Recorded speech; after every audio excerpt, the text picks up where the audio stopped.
After inspection, the foundation for a healthy home may actually need a chunk taken out of it to make it stronger. Really did. To get to the core of a cancer spreading in the bedrock. Just looking for any way to get in. I'm going to caulk this. So why, if cracks need to be sealed, open up a big hole in the floor? The home has high levels of radon. Well, it's the best way to exhaust up and out the side. The problem out. This is what the start of radon mitigation looks like. A one-day job. With plenty of jobs to go around throughout Kentuckiana.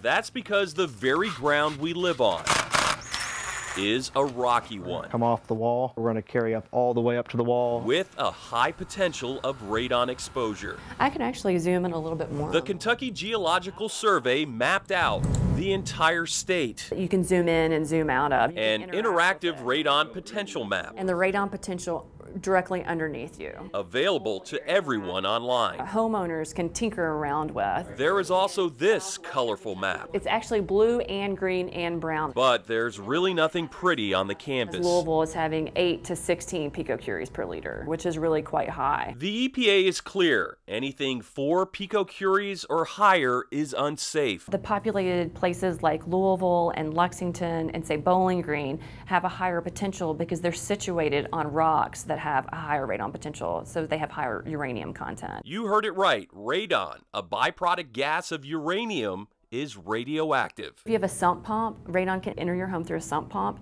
Cracked foundations are pathways for radon to enter the home. When you go from radium to radon, you have different particles. There's an alpha particle, and when it shoots off, that's a thing that can actually damage things like soft tissue in your lungs. So if you inhale it, that's why it's bad for you. Collaborating with the University of Kentucky College of Nursing, there's no longer any scientific debate. Joining its BREATHE team, radon does cause lung cancer. That is absolutely put to bed. They want people to really inhale a simple concept. Test, test, test. Everyone needs to test. Really, every building. But neither in Kentucky nor in Indiana, one particular kind of building is required to test. Oh, wow. Which many moms and dads expected was already part of the curriculum. Yeah, that's scary. That's crazy. If radon, I guess they're just trying to cut costs. Tests high in homes, an educated guess is taking a test in school. The whole state is covered. Can also come back with the wrong kind of high marks. Kids, to be exposed at this age and very young, very scary. But it's not just the kids. For goodness sakes. They're there all the time. Don't forget staff and teachers. There's no question radon is serious and is dangerous. Brent McKim, a longtime teacher and current Jefferson County Teachers Association president, that's something that we should routinely do. Pledges that he now will address radon testing with the superintendent. What if the superintendent says, Brent, we just don't have the money?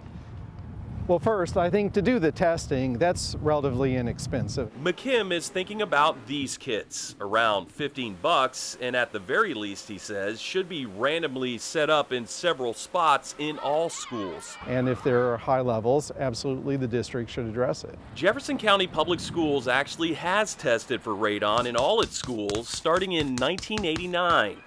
4 years later, the district retested where levels were high. Around 40% of schools and facilities installing 9 mitigation systems. Since then, after combing through records, we found there has been 0 levels testing done, but there have been consistent inspections to make sure mitigation systems are still functioning. Our schools are not nuclear power plants.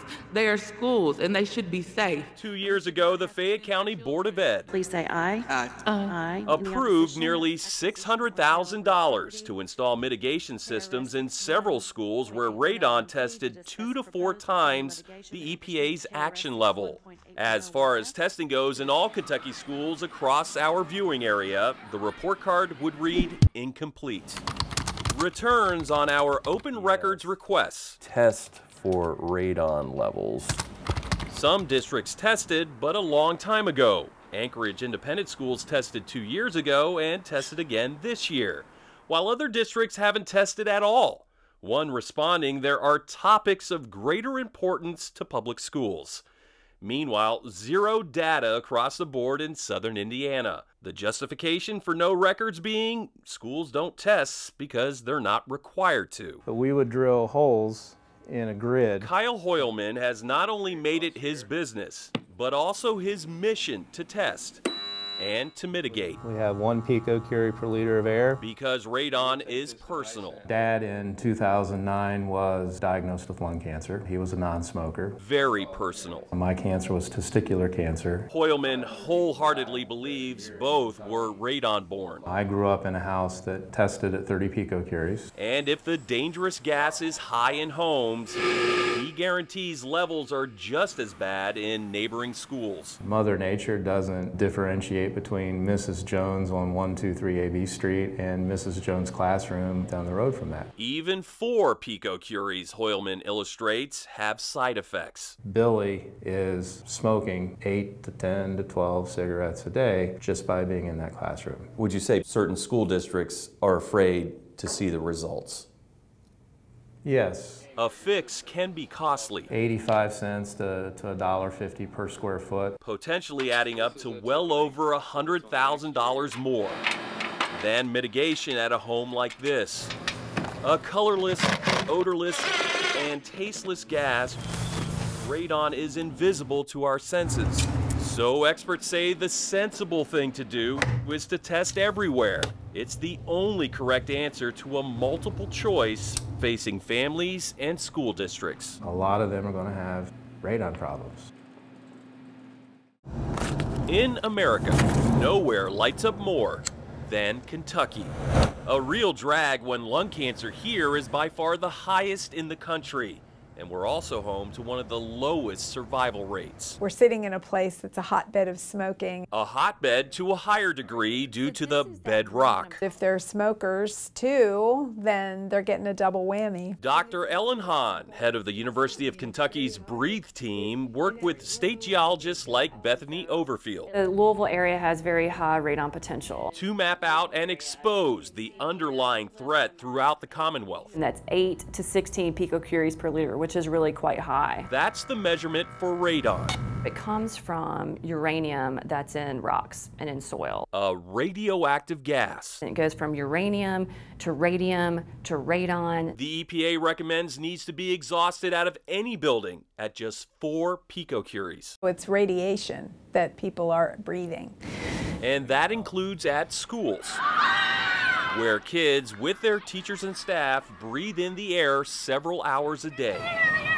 Our previous investigation found most school districts in Kentuckiana are failing to test for radon, the second leading cause of lung cancer, with most having never tested, ever. Jefferson County Public Schools, Kentucky's largest district, did test originally in 1989, later found 40% of its buildings had high levels, but only installed 9 mitigation systems. JCPS hasn't retested levels since 1993. Even though radon is real, the reality is most Kentucky and Indiana schools don't test because they don't have to. It needs to be part of their standard operating procedures. Radon on his radar for a while. And I sponsored the original legislation several years ago. State Rep Steve Riggs says requiring radon testing wherever kids are grouped together, It's a slam dunk. like a school, should always be part of the curriculum. It's the law in several neighboring states. It's not even a debate. Yet it's never even been debated in the Kentucky General Assembly. In fact, the closest bill written for kids and radon Received some hearings, was proposed daycare legislation. but it didn't get all the way through the process. It didn't have enough support, believe it or not. And it didn't even make it out of committee. We've actually had a daycare bill for the last 2 sessions. State Senator Julie Rocky Adams sponsored the daycare bill. This is some serious stuff that we're looking at. And she pledges to continue to campaign for it. I'm a big believer that problems can be solved the more you talk about them. Senator Rocky Adams certainly understands the opposition. The bottom line really is cost. How much does this cost? Not so much the test. It's the plus $1,000 mitigation system This is a typical fan fix. A lot of these child care centers operate on very tight budgets. Come on, y'all. If they're not eating or playing, They're sleeping. For much of the day, care for these children is the responsibility of Baker's Learning Center. Payroll is high, rent is high. Just a year and a half in, owner Brittany Baker remembers her starting struggles. I wasn't sure if it was going to work out. So she can understand resistance to required testing for radon. People to come out of their pocket for stuff, there's always going to be pushback. The radioactive gas she, like many others, hadn't heard of. I was just shocked because this is something that people don't talk about, and it's pretty serious. While still in its infancy, still baby steps toward a state law, Baker had suggestions. Do a payment plan. It should be a tax write-off. Or interest-free loan. That would work. Yeah, that would be a good idea. In the meantime, testing is voluntary. I am afraid, but I'd rather know about it. Would you be willing to test? Yeah. I'd probably go out this week and pick up a free one. What if I bring one to you? I'd test. And she did, a couple days later. This is my 2-year classroom, and it's located on the bottom floor. Here's your radon test. Any location that's centrally located on an interior wall. The lowest level room where people spend a few hours a day. It's the best spot to visibly realize if radon is indeed an invisible threat. The customers are children. It has to be a safe space for them. So that's what we're promoting. John Charlton, WHAS 11 News.